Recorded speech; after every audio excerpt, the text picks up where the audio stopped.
welcome. My name is James Rice from Mohawk Valley Community College, and today I'm joined by Dr. Kristine Christensen from Moraine Valley, as well as Dr. Rebecca Caldwell from Winston-Salem State University. Good afternoon, ladies. How are we doing today? Good afternoon, James.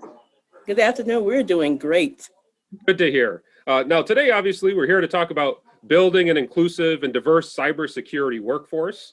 And when I was reading through the initial abstract information kind of for your topic, learning a little bit more as to what it is you were specifically looking at, certainly as a cybersecurity faculty at a community college, I got the impression just by looking at the topic, like, hey, this is something I hear a lot about. It's something that definitely is, it's in the water that I'm swimming in, but I certainly wouldn't pretend to be an expert in knowing what does it really take to build an inclusive and diverse workforce. But I feel like I'm in a position where I certainly should know a little bit more about this. So I thought maybe that's where we could get it started for me as I'm faculty, but maybe a little bit of a layperson when it comes to this, specifically this topic. And so, you know, what are the things that maybe I as a faculty should know? Like, am I in a position to make a real difference? I mean, what are the things that someone like me needs to hear? And maybe Kristine, we'll start with you. James, I think that's a great question, and something that we all as educators need to address, because there is a lack of diversity in the cybersecurity workforce and in general. But since we're focusing on cybersecurity, it's important to note that the workforce does not represent the population. So we need to start working together as educators, as legislators, as people in the business and industry community to try to get more students into the cybersecurity pipeline. And part of our role as educators is to create an awareness of what cybersecurity is. There's a lot of research that shows that women, they did a research project that queried women outside of IT and STEM fields, and 69% of the students that they queried said they didn't even know about some of the job roles and may have even pursued a job role if they knew about it. So creating that awareness is paramount, and making sure that those opportunities and educational and career pathways are set for our students so that they can make an informed decision about their future. So that's as educators, as business and industry, reaching out and making partnerships with various educational institutions, whether it be high schools for service learning or community colleges, four-year schools, to create opportunities for hands-on active learning, that either internships or apprenticeships, those types of opportunities to give them, our students and various people interested in cyber, an opportunity to even experience it. And also the legislators need to provide funding so that we can provide those opportunities for students. And again, just as faculty, making sure that we create the partnerships with various organizations. Like I'm at a community college, but creating relationships with K-12 is really important to building that pipeline, as well as handing it out our students who complete their associate's degree to a four-year school so that they can be competitive in the job force. And there's a lot of different strategies and activities that we as educators can kind of encourage and mentor our students to kind of look into cybersecurity. I think just creating that awareness is the first step faculty need to take in order to create that pipeline. Great. Rebecca, what do you think? Me as a faculty at a community college, what are the things that I need to hear about this topic? Okay, I think getting the message out is very important so that the students are aware of the possibilities as far as cybersecurity is concerned. Being at a four-year college, that's too late, okay? Because usually when they get there, most of them have decided, you know, what they want to pursue. So I think the earlier that we can get out the message, the better it will be. So maybe starting in middle school, where you can have like career fairs or even going into the community to make people aware of what cybersecurity is all about. Because once they get past a certain time, you know, they've already decided what they want to pursue as careers. So I think getting the message out is very important early. And by career fairs, I mean, have industry come to the middle schools to explain what cybersecurity is, because a lot of students have never heard of it. And as a matter of fact, in 2013, when Dr. John Sands came to ADMI to present that we were going to have a student competition, a lot of the schools were not even involved in cybersecurity. So that was the first time they've heard of it. And since that time, ADMI has actually been involved with competitions from that time, let's say 2014 until actually 2021, because we're going to have one this year. So get the message out, let the students know about cybersecurity. And as educators, we may have to go do research on cybersecurity ourselves if we don't quite know about it, and find people in industry that we can connect to. Talk to the legislators, bring funding into these schools, and just get the word out that we want to be a part of cybersecurity. We're that diverse population. Just let us become inclusive. Yeah, and I think that's really interesting how you're both of you are talking about things that general recruitment and stuff like that, things that we probably already do as faculty to some extent, but it's how much do we make it an effort and an emphasis, and then realizing that the message really needs to get out sooner than later. The other thing, kind of as both of you are talking, I find it sort of interesting that it's like, okay, I'm faculty, that's the role that I'm playing at, that's where I'm sitting in this process, but you're both kind of referencing either legislation or students as well, so kind of two different other pieces to the puzzle. So maybe I'll kind of follow up with both of you to ask, what's the message that they need to hear? If I'm a legislator, what's the message that a legislature would need to hear? Or maybe what's the message that a student would need to hear? And maybe Kristine, we'll start with you on that one. Legislators need to devote resources to this pursuit of increasing the cybersecurity pipeline. They already do, but for some reason, it's not as diverse as it should be. So targeting programming or funding for programming to help underrepresented and underserved students, as well as women in the cyber field, is so necessary.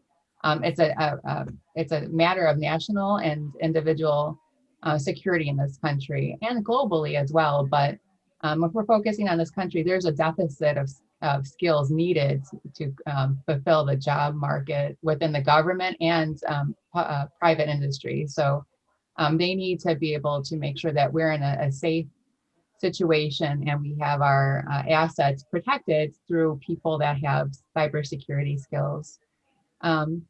And also business and industry should know that the benefits of diversity are great.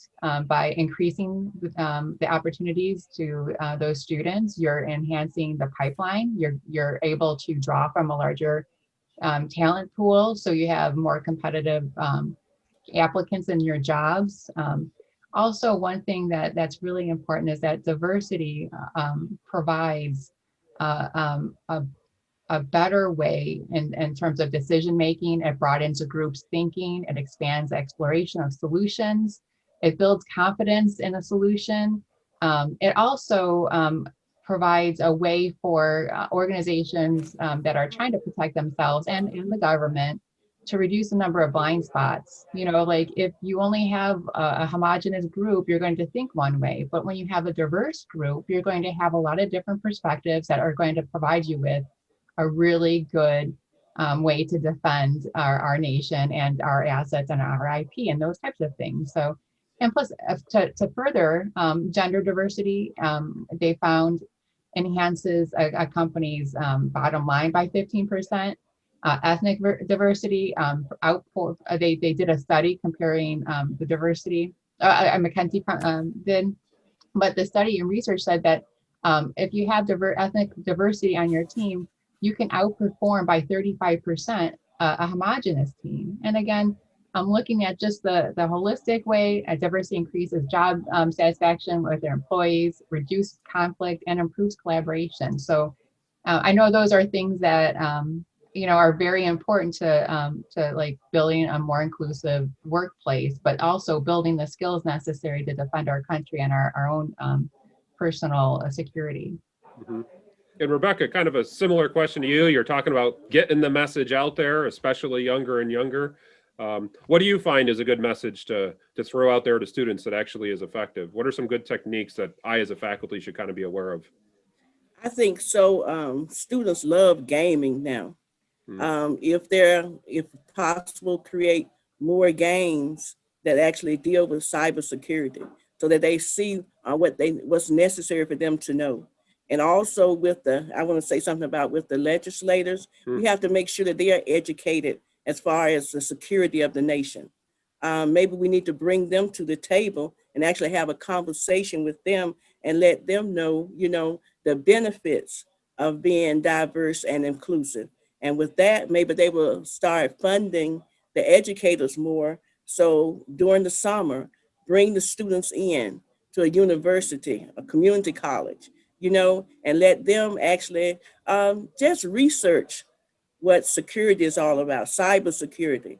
The younger they are, the more hands-on you allow them, the more they learn, and then they'll start to, just lean that way, and then they can tell their friends about it, and their friends can tell their friends, and before you know it, the message is out. Just to echo what Rebecca said, peer learning is so influential. Seeing their peers, getting them involved in cybersecurity through cybersecurity competitions and the games that capture the flags. That's one really great way to serve as an entry point to get our students into cyber, and especially those that don't know about it. They go into the cyber competition, learn a little bit about it, have fun with their friends. They build a community around it, and they set like a sense of belonging. So that's one really, I think Rebecca brought up a great point with the gaming and making sure that we have opportunities for students to do that, because that is a great entry point into cyber, especially when they're younger.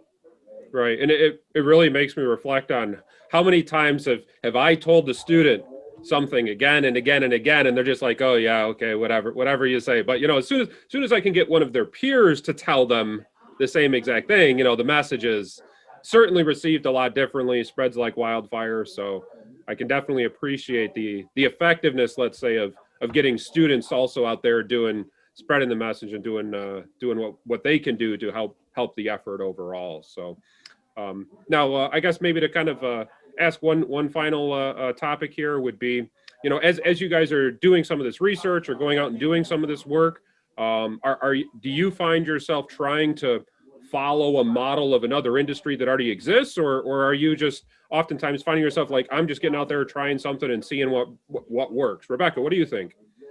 I think mostly I don't have a particular model. At this point, I'm just trying to see what works. Mm-hmm. What would be beneficial? What produces success? That's where I am now. And I'm sure Christina may use a different model. So Kristine, what model do you use? There's a lot to try to attract our underrepresented, underserved students in the different fields. So I'm not sure if there's one that would be a cutting edge related to cybersecurity, but what we could do is learn from them and partner with organizations that have similar goals that we do. So we partner with like ADMI, like that Rebecca heads up, or WESIS, to get women into cybersecurity and use them as a way to get to our students as well. But we're all trying to find ways to make our educational pathways and career pathways more equitable and diverse and inclusive. So it's really important that we all learn from each other. So I don't think right at this moment I could identify one that we'd want to borrow from completely, but we look at their how they're attracting people.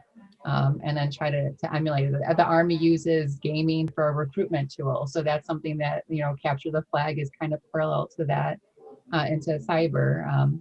But as long as we partner and try to make a more inclusive workplace, that's important. We can all work together. But I'll just say that cyber is very important for our protection, because that's a very scary front if we don't have the workforce ready to combat that.